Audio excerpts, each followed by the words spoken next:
I'd still be kind of looking around thinking, like the next person coming in might have a gun. I'm happy listening to music and someone punches in the face and takes your wallet.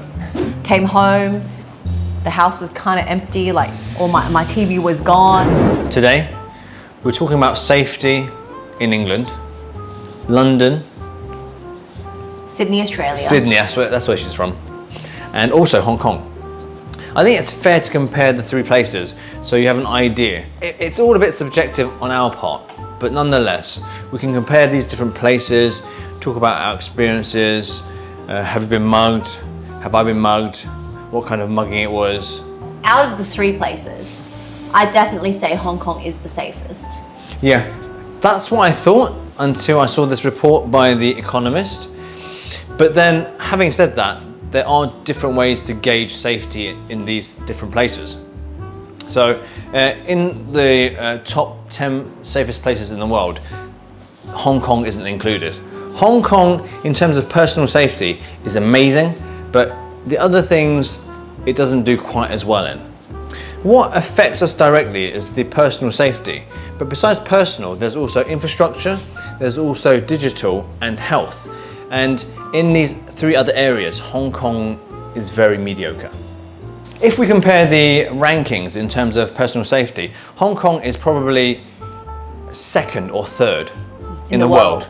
I think we're better than the States. Definitely. Sydney. The only two places that I think are better than Hong Kong in terms of safety is Singapore and Tokyo. So these other places, because of their infrastructure, their health and their internet safety, that pushes their ranking well above Hong Kong. I remember when I was 18, I was in Hong Kong. Yep. I was walking back to my hotel in Mongkok. Yep. This was like 1:30 a.m. and I felt completely safe. And it felt kind of weird because in Sydney, I would not be walking around because I was lost at that time in Hong Kong because I didn't know my way. And I was thinking, Sydney, I would not be walking around the streets this time of the night and not be worried about getting home late and feeling this safe. So Hong Kong's a strange place because for those of you who don't know, Mongkok is very lively. There's the red light district there, very new shopping malls, places where youngsters get their trainers. So it's a mix of everything. In England, the red light district is King's Cross and it's really dodgy. The whole of King's Cross is a bit unsafe. But Mongkok is red light district, prostitution, trainers, nice shopping malls. It's really bizarre how Hong Kong everything is so closely knit and it's safe at the same time. yeah, it's quite safe. Like, I mean, Mongkok, as you were saying, it's divided into a few sub-districts within, but you'd be walking around anywhere around those areas and you would not feel like you're threatened, like safety-wise, yeah. You might feel a little bit iffy around certain areas, but you would not feel like someone's gonna walk up to me and like punch the daylights out of me for no reason, yeah. Maybe because it's so small and everything's so close. The prostitute is next to the trainer vendor, is next to the five-star hotel. So, you know, everyone feels safe just being in their presence. It's hard to explain. So, you know, if I was selling trainers and she was the concierge at the hotel, and this is the prostitute, and then we've also got the guy who's selling fake LV. They're like, everyone's like having dinner at the same table. So, you know, we're safe and we're friends. But in London, the prostitute is the prostitute by himself, male or female, and everyone's just separated. We'll leave it at that. When I was at uni, the halls were back at King's Cross, so I'd walk from uni back to the dorms. And then as I approached King's Cross, I'd be listening to music. And it just made sense to take the earphones out of my ears and just to be aware of what's happening, because it's dodgy. And you know, you listen to, I'm happy listening to music and someone punches in the face and takes your wallet. It's not very smart, is it? Yeah. I've never had to walk home at night from school because I lived far away from school. So I either try and get home early or I drive home like in my car. So that was quite safe. In primary school, I walked to school all the time, but never felt unsafe. And I wasn't allowed out at night anyways. So my first recollection of going out late would probably be around 15, 16. It's at that age when you start to kind of assess in your head that, oh, this could be dangerous, or this I need to be careful of. Because when you're younger, you go out with your parents anyways, and you feel like you're safe with your parents all the time, right? Until you get older and they get older. Yeah, and then it's the other way around. Yeah. When we were in London a few years back, yeah, we finished dinner in Bayswater and we're walking to get our car. Yeah. I was with you, Gerald, Ian, Dad. I think the whole family was there, Yeah, all the the guys. whole family was there. Supposedly, I'd be feeling quite safe because most of them are blokes. No, I didn't feel safe because maybe I wasn't familiar with that place, and there were two drunk guys approaching us. Yeah, I remember that. on. It was a bit weird because Yeah. It wasn't just me that was feeling insecure. Like, I remembered them going like, oh, come on, let's stand back a bit. Like, let's walk to this side. They were kind of trying to protect us, like Mum, me, and Monica. Monica is my sister-in-law. Yeah, so it wasn't me being overly conscious. It was actually a sign of threat. Yeah, I remember. I think there are two guys. They're really tall guys, like 6'3", 4, and obviously Dad is old now, so you don't look to him expecting him to protect us all. I'm not saying he won't protect us, but my little brother is like a really big guy now. He goes to the gym a lot, so I was thinking if anything happens, then it won't be me who needs to step forward and do anything anyway. So, but when you have to think like that, when you have to think in terms of if anything happens, who's gonna have to intervene, it's worrying. Yeah. We initially wanted to take that path and walk to the car, but we'd purposely cross the road to avoid these drunk people. It's always good to avoid confrontation when you can, and it happens. Another instance, I have a really bad habit. I always forget to zip up my bags. It's just laziness plus forgetfulness. And in Hong Kong, there have been instances where people on the street come up to me and go, "Hey miss, you forgot to zip up your bag." And they were reminding me to be careful.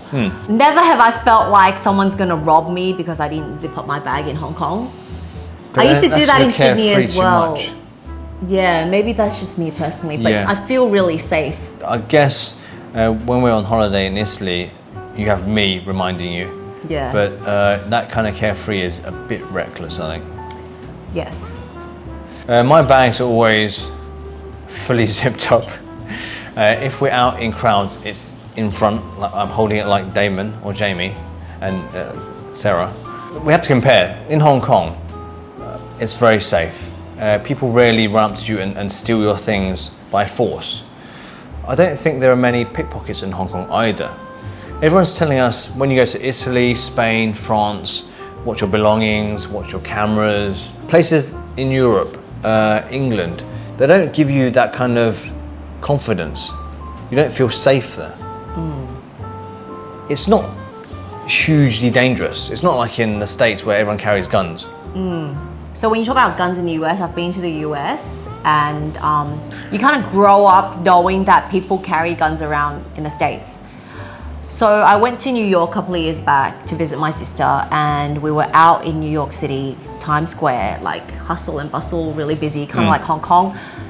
At night, lots of people around, but somehow like when I was like going to the pharmacy or going to the supermarket, I would be like What looking time? at 11ish at night. Okay. Still really busy. A lot of stuff are open 24 hours, and I'd still be kind of looking around thinking, would the next person come in?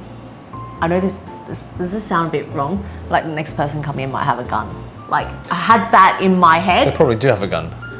I But know. not to mug the 7-Eleven though. I know, but like I'm just thinking, I don't have a gun. Is that a gun or is he just happy to see me?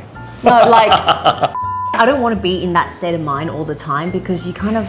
But I guess it's a norm there. Everyone has a gun. So it's like, you know, do you have your ID card with you? Yeah, it's just here.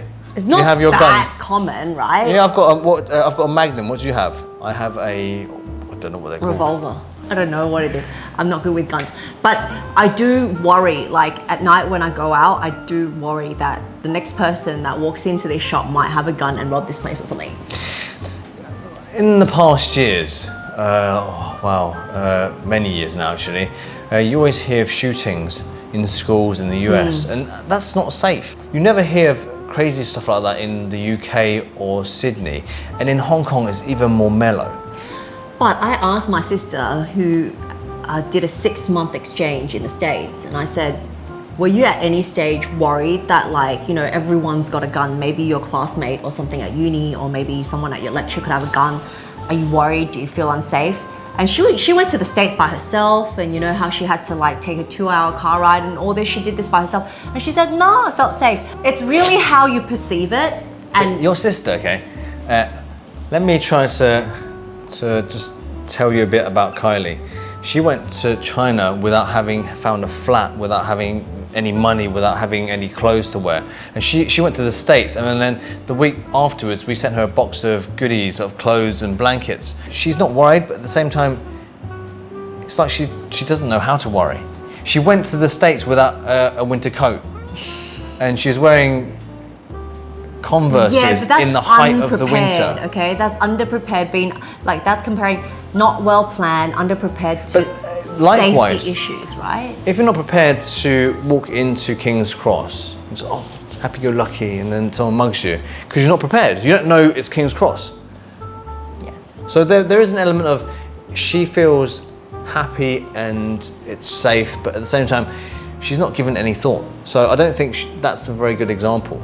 Maybe, but you know, this is how we perceive the US, not so safe. Oh, I don't know how safe it is in the US, but I find it hard to believe that Hong Kong rates so far below the US and so far below Hong Kong is so safe. The UK and Australia.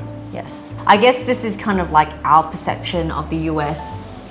Like, I've been there to travel, I haven't lived there. So those of you who are watching this vlog, you can comment, you know, share what you think about safety in the US. Stuff on social media, the news, all that affects how we think of the place, of the US, but that I'm sure is just but a fraction of how it really is.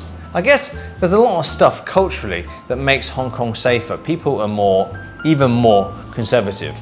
English people, you know, they like to have tea and cakes, the Queen, etc. But in Hong Kong, culturally, we're just very conservative. Conservative, yes. We, in class, don't raise our hands to ask questions. We just sit back and wait for someone else to ask. And because we're like this, we want to be on our best behaviour. We want to be polite. It sets a scene where it's safer, or it appears to be safer. There's a lot of backstabbing, I'm sure, but that's the same everywhere. For instance, I guess, you know, take driving, right? A lot of people have road rage. In Sydney, London, I guess people are more expressive. Like, if you have road rage, even my dad would like to raise his middle finger, scream out like swear words. I kind of would like to do that sometimes, but people recognise me. In Hong Kong? Yeah, and they say, actually, in Hong Kong, driving will really push your road rage to the max. But we are very reserved when we drive. We're like, okay, just chill out, right? But it's different though. In Hong Kong, people honk their horns, they cut you off, but no one gets out of the car with their spanners and inflicts any kind of violence on other people. Yes. In England, I'm not so sure about Australia, but in the US, that's too. Yeah. I've never experienced that level of road rage when I was driving in Sydney, like someone walking up to me and banging my window, coming out with a spanner. I think it's because... Maybe because you're a little Chinese girl. Yeah, and also if I know that person's pissed off, I kind of like try to avoid confrontation. I just wave and go, whoops, sorry, whatever it is. I accidentally pressed my horn. That was an accident. How does that work? I don't think I pressed my horn much in Sydney. Oh, sorry, my fault. Yeah, I don't think I pressed my horn much in Sydney. Don't remember pressing it a lot. Pressed it a lot in Hong Kong. Yeah.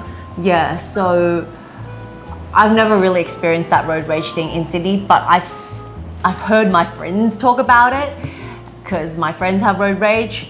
My friends say I have road rage, but I've never had a bad reaction from someone else on the road yet. The only way I can gauge safety is from personal experience. Besides walking up the street back home on the street and not walking through the park in the dark, there were times I heard that people got mugged because they wore Filas, because they were popular back then. Back then, how long? 30 years ago. Oh, okay. Trainers, whatever brand, even if they're Gucci or Prada, designer brands, $2,000 a pair, but you get mugged for your shoes. I'm not sure if that was actually true. Maybe it's hearsay. I think back 30 years ago, maybe the really privileged would have worn Fila shoes. Yeah, but to be mugged for your trainers, Yeah, it seems a bit. extreme. When I worked with Dad in the restaurant, he would say that his friends got mugged because they drove with the window down, and Chinese people like to wear Rolex. Yeah. So when you hear these stories, you think, yeah, okay, I'll drive with the window up. I'll put my watches away. Last time we went to London, after we got married, I don't have a Rolex, but we went to Italy and then Switzerland, and I left all my watches with my parents in London because I didn't want to take the risk of being mugged in Europe. And that's preparation. It's not enjoying life and wearing all your stuff when you want to, but then, when you go to a foreign place and you hear these stories about tourists being pickpocketed, then you're very careful, and I'm very careful. A lot of people tend to dress down when they're on holidays because they're at a foreign place. It's something that my parents have taught me at a very young age. My dad had always taught me to lock all the doors in my car before I start driving, because back in the days, central locking wasn't as common. No. So I had to go in, make sure the doors are locked, and then start my car engine to drive out, because there have been like stories about people on a main road at the red light, someone just comes out, opens your door, pulls out your bag, or pull you out of your car. Nothing I've personally seen, but it's like stories I've heard, friends of friends, just to be safe, especially if you're a girl driving out alone. Petite Yeah, petite girl. We are easy targets though, Yeah. because we're quite slight in stature. I'm 5'11", kind of taller than average in Hong Kong, but in England, it's very average. And if someone were to, it sounds, but you've got to weigh out the options. If I were a mugger, would I mug Angus or mug you? I'd choose the smaller target. True. And Chinese people being slightly shorter, being less athletic, an easy target. My dad, on his way back home late in the evening at 1 o'clock, I think he almost got mugged twice that I know of. He came home once and his jacket was all ripped down the side. We asked, totally. Dad's kung fu is like. He's quite athletic, so back then he could still fend for himself, and that worked. But he's 5'7", and the guys who tried to mug him were 6'2", 6'3", and like I said, if I were to choose, if they were to choose, they chose him. And Little did they know that he was like, "Wacha!" He does yeah, Wing Chun, right? some kind of chun. Yeah. Going back to the whole topic of being mugged and who'd mug. I wouldn't mug anyone, but easy target. Okay, I don't know if this really works, and I think it's a stupid idea I have in my head. Like, I remember walking around the streets late in Sydney, late meaning You like, wanted to mug someone. no, meaning like 10 o'clock at night. It's already considered late. I like to avoid eye contact, like, I just like walk like this. Like, so don't look at me, no eye contact. Because with some people that are drunk, if you make eye contact with them, they start chatting you up or like making conversation with you. I'll feel so unsafe. I don't know why. I just feel like I don't want to have a conversation with this drunk person.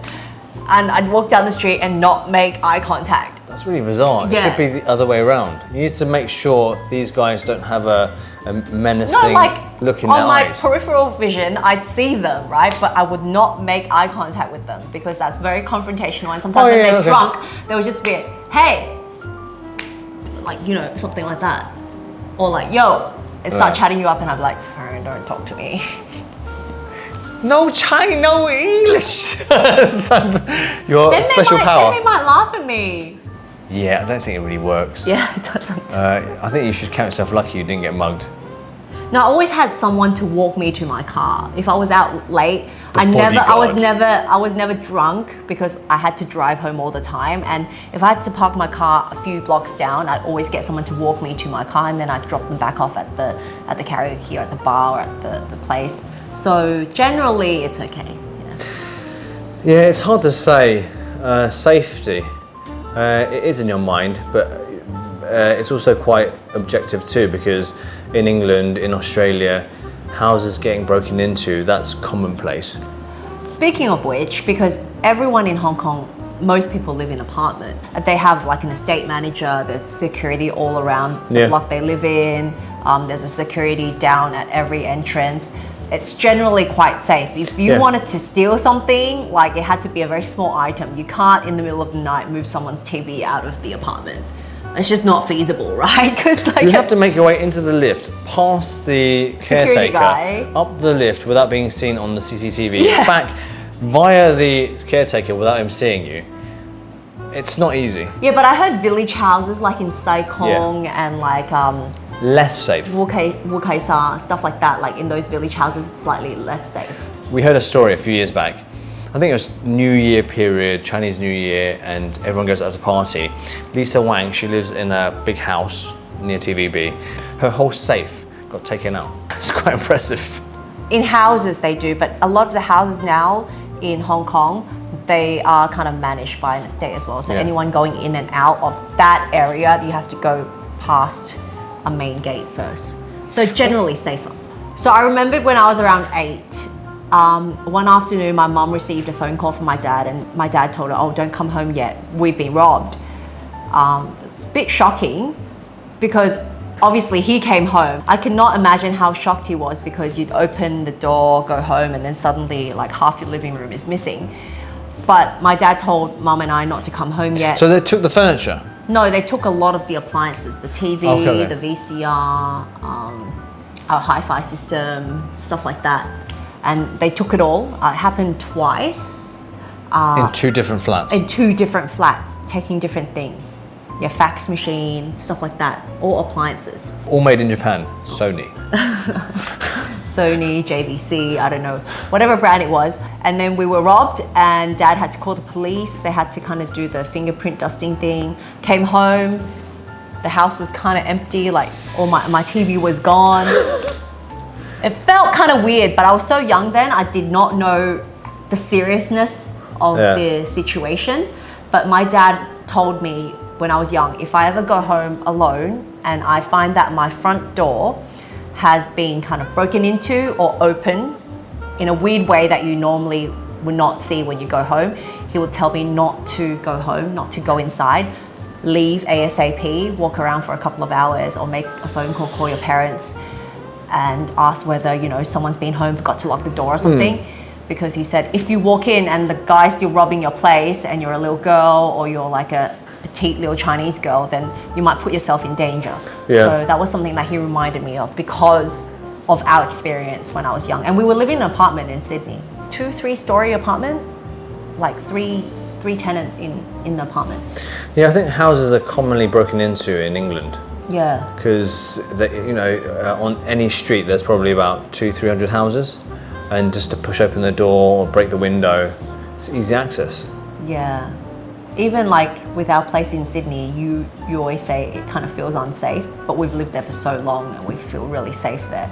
But you were saying like, oh, it's a bit... No, I guess we have the luxury of living in a flat. There's a concierge, there's security guys downstairs. To drive your car into the complex, you have to access it with your security card. Yeah. I think what you can do is hire a security guard in your future house at the front. Just make it like Hong Kong, and then get your own smart card. Oh, okay, in London or in Australia. So in your little plot of land, if you were rich enough, put a security guard there. When you come home, and they come into your house. Would that make you feel safer? I think so. Or, like our friend said, get a big dog. Get a big dog. That's a bit cheaper. Man's best friend, man. Dogs are definitely more reliable and loyal. Our security guard might quit. Or fall asleep on the job. Get a dog.